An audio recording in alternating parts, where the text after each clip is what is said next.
ইনি হলেন ইরানের supreme leader Ayatollah Ali Khomeini. এই ব্যক্তিটি ছিলেন পৃথিবীর সব থেকে সুরক্ষিত মানুষদের মধ্যে একজন। তিনি মাটির গভীরে এমন এক বাংকারে থাকতেন যেখানে লিফটে করে নামতে সময় লাগতো 5 মিনিটেরও বেশি। আর এটা কোনো নর্মাল বাংকার নয়, বরং এটা ছিল মাটির নিচে প্রায় 5 কিলোমিটার জুড়ে ছড়ানো একটা সুপার টানেল সিস্টেম। খুব ইম্পর্টেন্ট কোনো কাজ না থাকলে খোমেনি এই বাংকার ছেড়ে বেরোতেনও না, কারণ যখন যেখানে যাওয়ার দরকার পড়তো তিনি এর ভেতর দিয়েই সেখানে চলে যেতে পারতেন।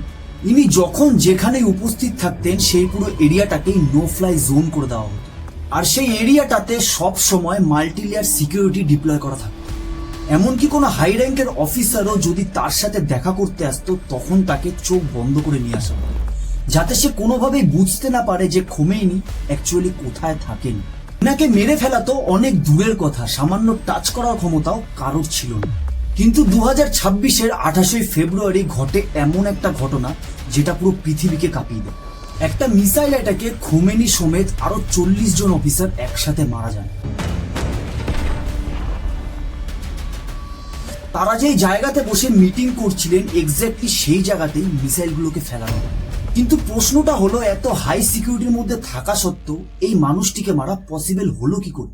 কে ছিল এই অ্যাটাকের মাস্টার মাইন্ড, আর কিভাবেই বা জানা গিয়েছিল যে খোমেনি ঠিক এখানেই আছে? সো গাইজ, আজকের এই ভিডিওতে চলো জানা যাক খোমেনিকে মারার পেছনের আসল ঘটনা। Ayatollah Ali Khamenei, Iran's Supreme Leader Ayatollah Ali Khamenei برای شهادت را بعد از عمری مجاهدت. Indian state media has confirmed the death of the country's supreme leader, Ali Khamenei. খোমেনিকে মেরে ফেলা কোনো একদিনের ব্যাপার নয়, বরং এর পেছনে ছিল বছরের পর বছরের প্ল্যানিং। 1989 সালে রুহুল্লাহ খোমেনির মৃত্যুর পর তার ছেলে আয়াতুল্লাহ আলী খোমেনি হন ইরানের সুপ্রিম লিডার। যেমন আমেরিকাতে প্রেসিডেন্ট আর ইন্ডিয়াতে প্রাইম মিনিস্টারই হলো সব থেকে বেশি পাওয়ারফুল ব্যক্তি, সেমনই ইরানের সব থেকে বেশি পাওয়ারফুল ব্যক্তি হলো তাদের supreme leader. Khomeini supreme leader হওয়ার কিছুদিন পর থেকেই ইরানের নিউক্লিয়ার প্রোগ্রাম ডেভেলপমেন্টের কাজ শুরু করে দেন। প্রায় 15 বছর ধরে তিনি ইরানের বিভিন্ন জায়গায় এই নিউক্লিয়ার ফেসিলিটিগুলোকে তৈরি করতে থাকেন। এর মধ্যে বেশিরভাগ ফেসিলিটিগুলোই ছিল আন্ডারগ্রাউন্ড বেসমেন্টে, না হয় কোনো সিক্রেট প্লেসে। এরা পাহাড়ের 80 থেকে 90 মিটার নিচে এই আন্ডারগ্রাউন্ড বেসমেন্টগুলো তৈরি করেছিল, কারণ তারা কোনো মতেই চাইতো না যে বাইরের পৃথিবী তাদের নিউক্লিয়ার প্রোগ্রামের ব্যাপারে ঘুণক্ষরেও জানতে পারে। কিন্তু 2500 কিলোমিটার দূরে অবস্থিত ইসরায়েল তাদের সব গতিবিধির ওপর সব সময় নজর রেখে দিয়েছে, কারণ ইসরায়েল কখনোই চাইতো না যে ইরান কোনোভাবেই নিউক্লিয়ার প্রোগ্রামে সফল হোক।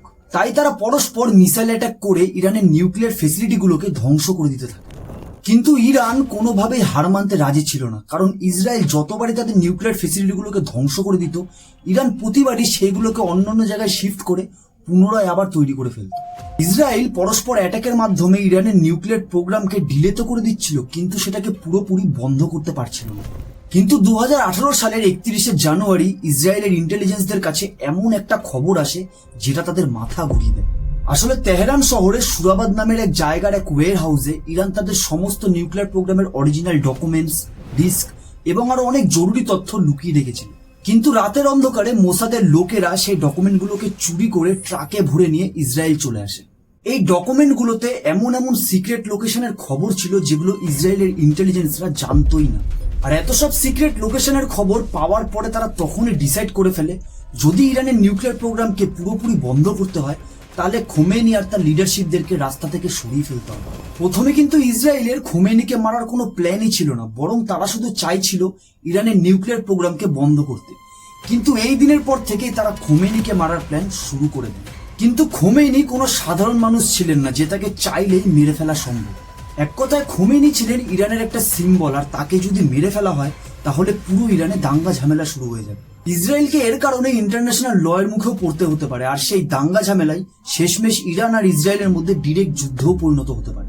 ইসরায়েল তখন ভাবলো যে খোমেনিকে মারার জন্য প্রপার ইন্টেলিজেন্স প্রিপারেশন আর সঠিক সময়ের দরকার। তাই তারা ধীরে ধীরে নিজেদের ইন্টেলিজেন্সদেরকে পুরো ইরানে ছড়িয়ে দিতে লাগলো। তাদের মেন মোটিভই ছিল খোমেনির পুরো ডিটেলসকে ক্যাপচার করার, যে খোমেনি কখন কোথায় থাকে, কোন গাড়িতে চলাফেরা করে, তার সিকিউরিটি লেভেল কিরকম, ইভেন তিনি কখন কি খান সেটার ওপরও নজর রাখা হচ্ছিল। তখন তাদের পুরো ফোকাস চলে গেল ইরানের এই এরিয়াটাতে, যার নাম পেস্টার স্ট্রিট কম্পাউন্ড।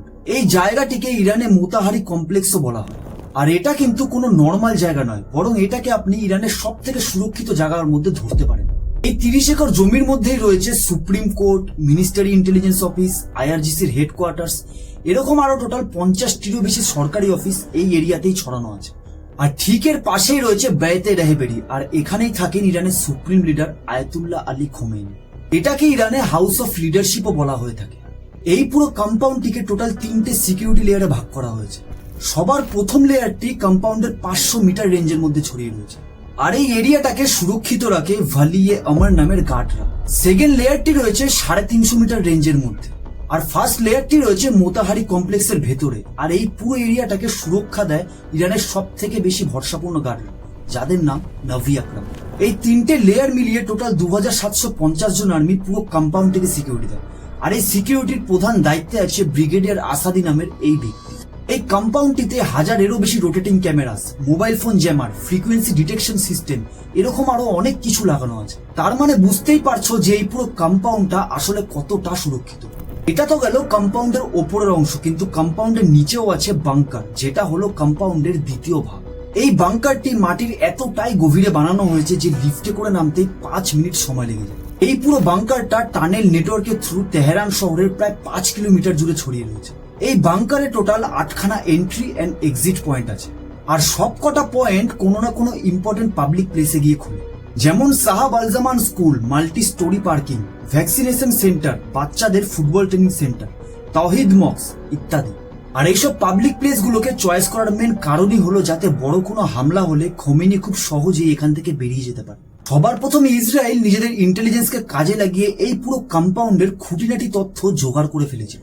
এইবার তারা ধীরে ধীরে কম্পাউন্ডের ভেতরে তাদের নিজেদের লোকেদেরকে ঢুকিয়ে দিতে লাগলো, যাতে তারা ভেতরের সব খবর ইসরায়েলকে প্রতি মুহূর্তে দিতে পারে।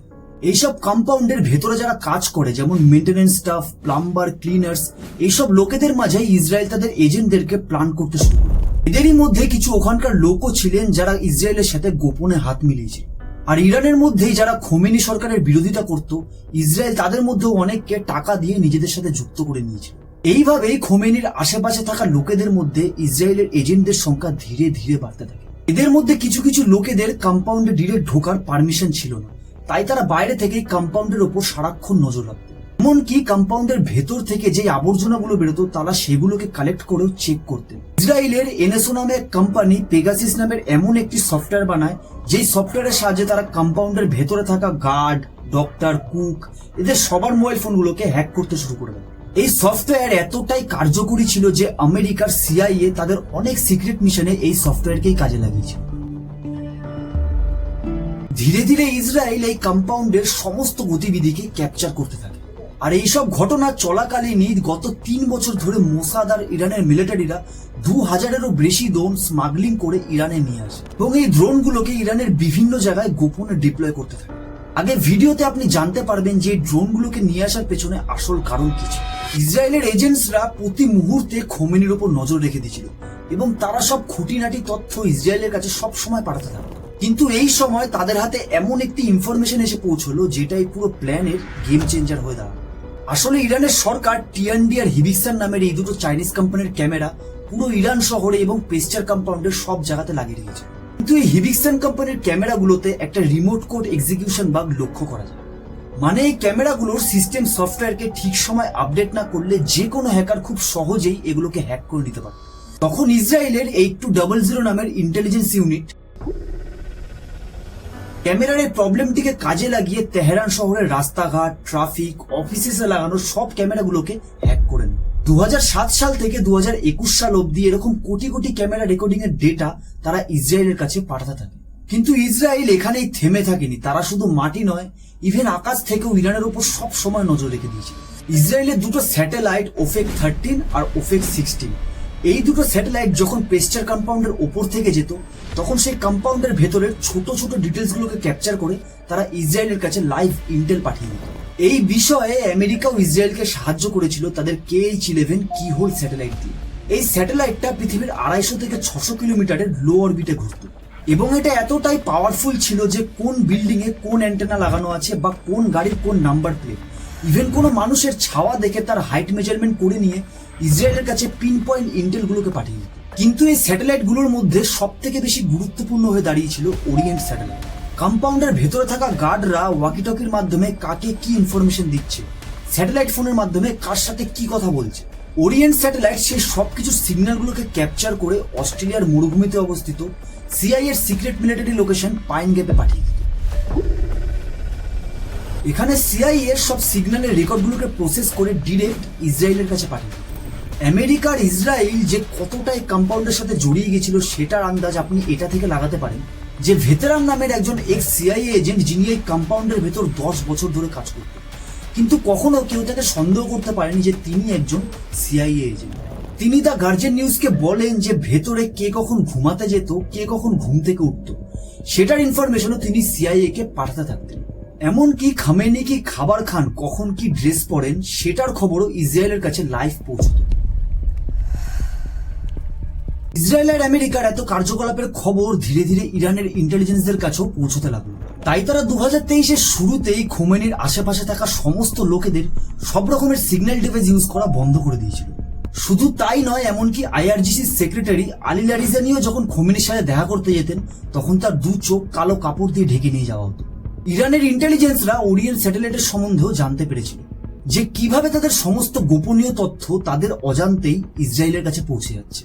এগুলোকে বন্ধ করার জন্য তারা কম্পাউন্ডের ভেতরে থাকা সমস্ত নেটওয়ার্ক সিস্টেমগুলোকে ফাইবার অপটিক কেবিলের সাথে জুড়ে দিতে থাকলো।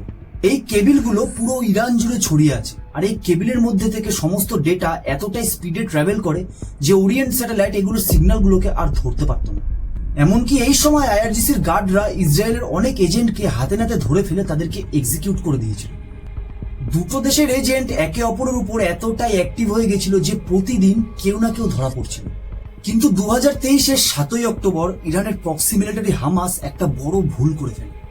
হঠাৎ করেই তারা ইসরায়েলের জনবহুল শহরগুলোতে অ্যাটাক করে দেয়। আর এই ঘটনার পরেই পুরো পৃথিবীর সিম্প্যাথি তখন ইসরায়েলের তরফে চলে আসে। তখন ইসরায়েলের প্রেসিডেন্ট বেঞ্জামিন নেতানিয়াহু এই পুরো অ্যাটাকের দোষ ইরানের উপর চাপিয়ে দেয় এবং তার ইরানের প্রক্সি হেজবুল্লাহ এন্ড হামাসের ওপর কন্টিনিউ অ্যাটাক চালাতে থাকে। আর এত দিন ধরে খোমেনিকে মারার জন্য তারা যে প্ল্যানটি সাজিয়েছিল, এইবার সেটাকে বাস্তবায়িত করার জন্য উঠে পড়ে লাগলো। খোমেনিকে মারার জন্য ইসরায়েল পুরো প্ল্যান রেডি করে ফেলেছে। শুধু তারা এমন একজনের অপেক্ষায় আছে যে হলো খোমেনির খুবই কাছের মানুষ। এর পরের ঘটনাগুলো এতটাই শকিং যে একটা ভিডিওতে পুরো ডিটেলস জানতে গেলে অনেক সময় লেগে যাবে। তাই আমি এই ভিডিওটিকে দুখানা পার্টে ডিভাইড করে আপনাদের দেখাতে চাই, যাতে আপনারা এই ঘটনার পুরো ডিটেলসকে প্রপার ভাবে জানতে পারেন। নেক্সট ভিডিওতে আমরা জানবো যে আমেরিকার ইসরায়েল এত বছরের প্ল্যানকে কিভাবে বাস্তবে পরিণত করবে, আর কেই বা ছিল সেই ব্যক্তি যে খোমেনিকে মারার জন্য ইসরায়েলের সাথে হাত মিলিয়েছিল। তাহলে দেখা হচ্ছে পরের ভিডিওতে। Till then, stay healthy, stay happy, by.